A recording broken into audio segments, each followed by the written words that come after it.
नमस्कार मित्रांनो, नवीन गोष्टी या आपल्या मराठी यूट्यूब चॅनलवर आपलं मनपूर्वक स्वागत आहे. आज आपण बोलणार आहोत 2 एप्रिल 2025 रोजी झालेल्या अतिवृष्टी आणि वाऱ्यामुळे झालेल्या शेतकऱ्यांच्या नुकसानीबद्दल आणि त्यावर सरकारने दिलेल्या आश्वासनाबद्दल. तर 2 एप्रिल 2025 रोजी महाराष्ट्रात काही भागांमध्ये अचानक झालेल्या अतिवृष्टी आणि जोरदार वाऱ्यामुळे अनेक शेतकऱ्यांची पिकं पूर्णपणे उद्ध्वस्त झाली आहेत. तर काही ठिकाणी आंबा, केळी, डाळिंब यांसारख्या बागायत पिकांचे मोठ्या प्रमाणावर नुकसान झाले आहेत.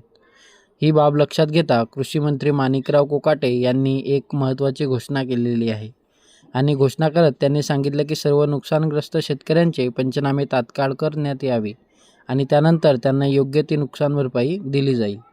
शेतकऱ्यांना त्यांनी विश्वास दिला की कुणालाही न्यायापासून वंचित ठेवलं जाणार नाही. प्रशासनाने देखील लवकरात लवकर पंचनामे पूर्ण करण्याचे निर्देश देण्यात आलेले आहेत. नाही आता मदत मिळायला उशीर होणार नाही. पंचनामे लवकर जातील. 8-10 दिवसाच्या आतमध्ये कधी कशी मदत मिळेल त्यासाठी आम्ही पाठपुरावा करू. आता तुम्ही सगळ्या परंतु अजूनही 2-3 दिवसामध्ये परत पावसाचं वातावरण सांगितलेलं आहे. हवामानाचा अंदाज आहे, त्यामुळे कदाचित अजूनही थोडंसं वेट करावं लागेल.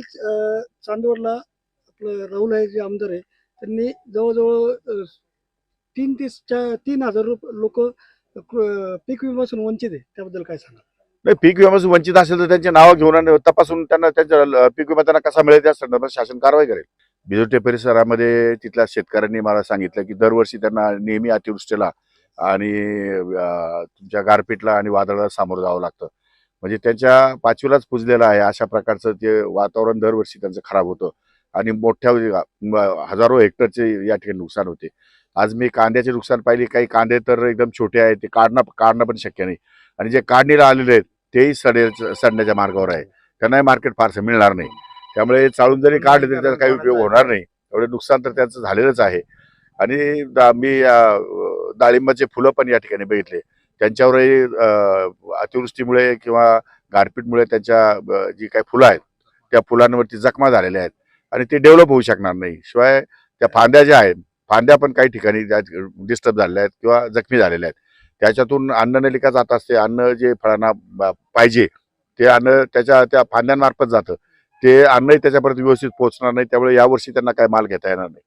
द्राक्ष बागाच्या संदर्भामध्ये जे काही थोडेफार कोंब फुटले होते, छाटणी झाली होती, ते छाटणी झाल्यानंतर जे काही सबकेन बाहेर निघाल्या होत्या त्या केन अतिशय जाणीवपूर्वक खराब झालेल्या आहेत. त्याच्यामध्ये काढूनच फेकून दिल्या पाहिजे. काढूनच फेकायची प्रक्रिया सुरू आहे. त्यामुळे अशा प्रकारे मोठ्या प्रमाणात नुकसान झालेलं आहे. कांद्याचंही झालं आहे, द्राक्षाचंही झालं आहे, डाळिंबाचंही झालं आहे. जी पिकं आज उभी आहेत त्या सर्वच पिकांचं नुकसान झालंय.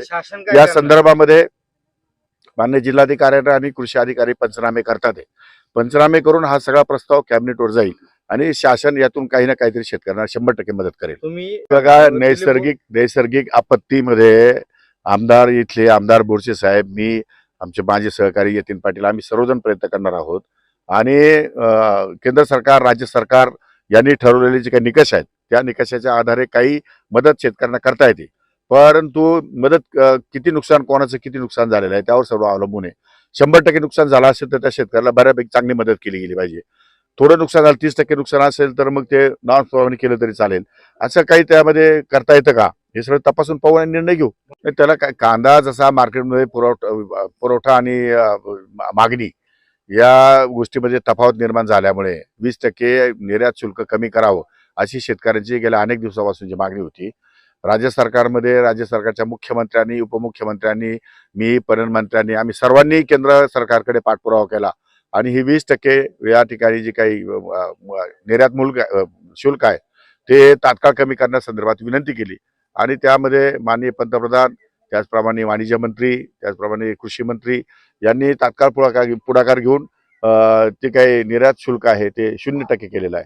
त्यामुळे तरी सुद्धा मार्केटमध्ये माल जास्त आल्यामुळे कदाचित किंमत अजून घसरलेली आहे. त्या संदर्भामध्ये पण आपला केंद्राशी बोलता येईल आणि केंद्राची चर्चा करता येईल. नसेल काही लोकांना मिळेल, परंतु आता सर्वांना मदत कशी मिळेल यासाठी शासन प्रयत्नशील राहील. मंत्री आहात म्हणून तुम्हाला विचारतोय, तुम्ही 100% हे बघा, नैसर्गिक आपत्ती हा विषय वेगळा आहे. वेगळा मंत्री जरी असला तरी मी कृषी मंत्री आहे.